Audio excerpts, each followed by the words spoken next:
আনহুকে ডাক দিয়ে বলে, প্রাণের প্রিয় স্বামী, আমার মন চাইতেছে আমি একটু মিষ্টি খাবো, মিষ্টান্ন খাবো। আবু বকর রাদিয়াল্লাহু তাআলা আনহু বলে, দেখো, আমার জন্য রাষ্ট্রীয়ভাবে ওই পরিমাণ টাকা নির্ধারিত করা হয়েছে ভাতা হিসেবে, যেটা আমার জন্য চলনসই, আমার পরিবারের জন্য চলনসই। সেই জায়গার মধ্যে আলাদা করে মিষ্টান্ন খাওয়ার মতো কোনো টাকা নির্ধারণ করা হয় নাই। আল্লাহু আকবার বলেন না? আল্লাহু আকবার। এই আল্লাহর ওলি কই যায়? বসেন ভাই, কোন রোগ এটা? বসেন।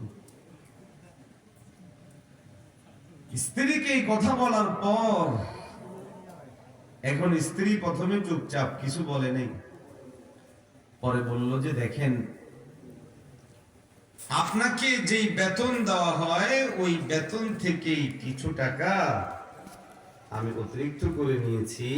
এই নেন টাকা, যেটা বেঁচেছে এই নেন টাকা, আমার জন্য মিষ্টান্ন কিনুন। এই ঘটনা আপনাদের জানা আছে না? জানেন না? মাশাআল্লাহ। তো হযরত আবু বকর রাদিয়াল্লাহু তাআলা আনহু অবাক হয়ে তাকিয়ে রইলেন। অতিরিক্ত টাকা আমার ঘরে আসে? তার মানে বোঝা গেল শর্ত তো ছিল আমার প্রয়োজন পরিমাণ টাকা দিবে। এখন আমার প্রয়োজনের চেয়েও অতিরিক্ত টাকা দেওয়া হচ্ছে, যার জন্য মিষ্টি কিনা গেল। আবু বকর রাদিয়াল্লাহু তাআলা আনহু মিষ্টি কিনার জায়গায় সিদ্ধান্ত নিলেন যে আমি আমার বেতনের এই পরিমাণ টাকা কমায় রাখবো। আরো আসতে বলেন, জোরে বলেন না। মুসলমান ভাইরা আমার, এখান থেকে আমাদের মধ্যে যারা দায়িত্বশীল হবেন, সমাজপতি হবেন, মেম্বার হবেন, চেয়ারম্যান হবেন, আমাদের জন্য শিক্ষণীয় হলো, আমি মেম্বার চেয়ারম্যান হওয়ার পরে এলাকার অনেকগুলো দায়িত্ব আমার মাথায় আসবে। রাস্তাঘাট ঠিক করো, বিচার আচার করো, মানুষের দৈনন্দিন জীবনের সাথে সম্পৃক্ত বেশ কিছু জিনিস আমাকে মেনটেন করা লাগবে। এর জন্য রাষ্ট্রের পক্ষ থেকে নির্দিষ্ট পরিমাণ বেতন আমাকে নির্ধারণ করে দেওয়া হবে। আমি ওই বেতনেই চলতে হবে। ওই বেতনের বাহিরে রাষ্ট্রের বরাদ্দ থেকে যদি আমি ডান বাম করি, এর জন্য জবাব দিতে হবে কার কাছে? হাজিরিন, এমনি কারো টাকা মেরে দেওয়া, ধরেন একজন থেকে আপনি 10,000 নিছিলেন, পরে ডান বাম করে আর টাকা দেন নাই, লোক কয়জন? একজন। জোরে বলেন। একজন থেকে 10,000 নিছেন, 10,000 দেন নাই, পরে আবার মন ভালো হয়েছে, ভাই আমারে মাফ করে দিয়েন। অথবা লোকটাকে 10,000 দিয়ে, ভাই আমাকে মাফ করে দিয়েন, সেই যদি মাফ করে দেয় আলহামদুলিল্লাহ। দায়বদ্ধতা কয়জনের কাছে? জোরে বলেন না, কয়জনের কাছে?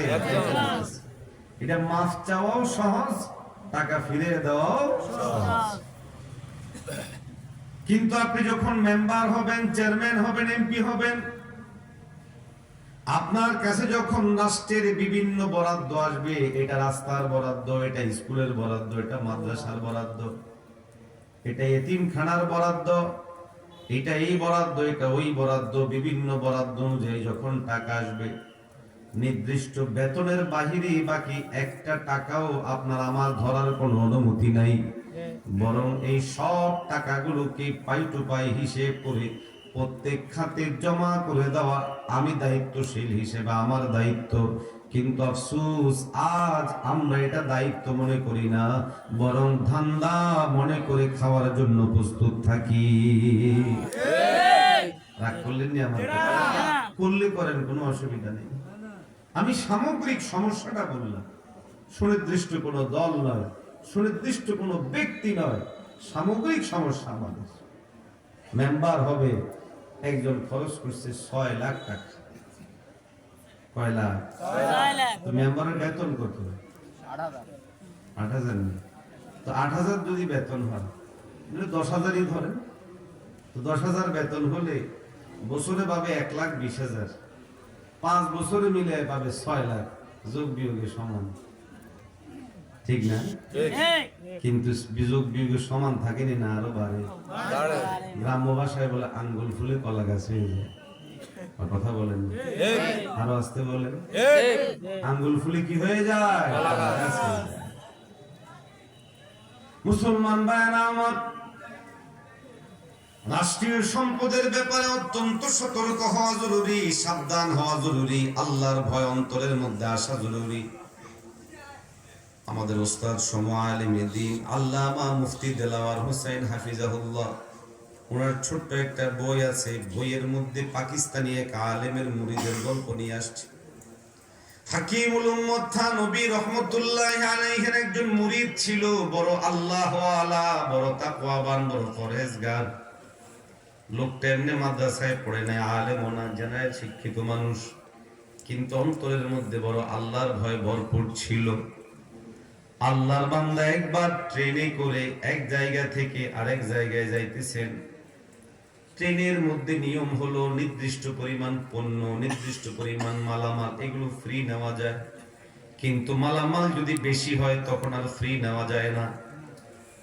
আল্লাহর বান্দার সাথে যে মালামাল ছিল, উনি মনে করেছেন এই মালামালের জন্য আলাদা করে টিকিট কাটার প্রয়োজন হবে না, এই জন্য টিকিট কাটেন নাই, শুধু নিজের টিকিট কেটেছেন। কিন্তু গাড়িতে ওঠার পরে তিনি ভাবলেন এবং চিন্তা করে দেখলেন, আমার এই পরিমাণ মালের টিকিট কাটা দরকার ছিল। আল্লাহর বান্দা মনের মধ্যেই ভাবনা আসার সঙ্গে সঙ্গে চিন্তিত, পেরেশানিত, অস্থির হয়ে গেলেন। আমি তো এই পরিমাণ মালামালের টিকিট কাটিনি, এখন আমাকে কি করতে হবে? এই মালের টাকা যে কোনো ভাবে হোক রাষ্ট্রীয় ফান্ডে জমা দিতে হবে। এই জন্য তিনি একজন টিটির কাছে ছুটে গেলেন। টিটি সাহেবের কাছে ছুটে গিয়ে বললেন, ও টিটি সাহেব, আমার এইভাবে ভুল হয়ে গেছে, আমি ভাবছিলাম আমার এই মালগুলোর টিকিট কাটা লাগবে না, কিন্তু মালের যেই পরিমাণ এতে মনে হচ্ছে যেন টিকিট কাটা দরকার ছিল। তিনি টিটির কাছে গিয়ে যখন বুঝিয়ে বললেন, টিটি সাহেব মাথা থেকে পা পর্যন্ত কয়েকবার তাকাইতেছে আর চিন্তা করতেছে, এই লোক সুস্থ না অসুস্থ। কারণ ট্রেনের মধ্যে তো সবাই ভাগার চেষ্টা করে, টাকা না দেওয়ার চেষ্টা করে, এই লোক কেন দিতে আসলো? এই জন্য টিটি অস্থির হয়ে গেছে। কিও ঠিক না? ট্রেনের মধ্যে মানুষ কি করে? টিটিতে যদি দেখে যে এই বগিতে উঠছে, আরেক বগিতে ভাগে। এরপরে লঞ্চে যখন যায়, তোরা যখন টিকিট চেক দে, আস্তে আস্তে করে গোপনে গোপনে যাইতে থাকে, কোনো মতে চোখটাকে ফাঁকি দিয়ে ভাগতে পারে। কথা বলে ঠিক হবে? ঠিক। সব জায়গায় এরকম বলে যে এক ছেলে বিমানে চলে গেছিল না, সব ফাঁকি দিয়ে। তো রাষ্ট্রীয় সম্পদ জীবনে শুনছেন কোন সময় রেলগাড়িতে লাভ হয়? ওই রাষ্ট্রীয় দায়িত্বশীলরাও চুরি করে, আর জনগণ যেমনি ইচ্ছা শেষ করে। গ্রাম্য ভাষায় একটা প্রবাদ আছে, সরকারি মাল দরিয়ার মধ্যে ঢাল, সরকার কা মাল দরিয়া মে ঢাল। সরকারি মাল হলো এটা দরিয়া ঢালা। দরিয়া ঢালা মানে দরিয়া ঢাললে এই জিনিসের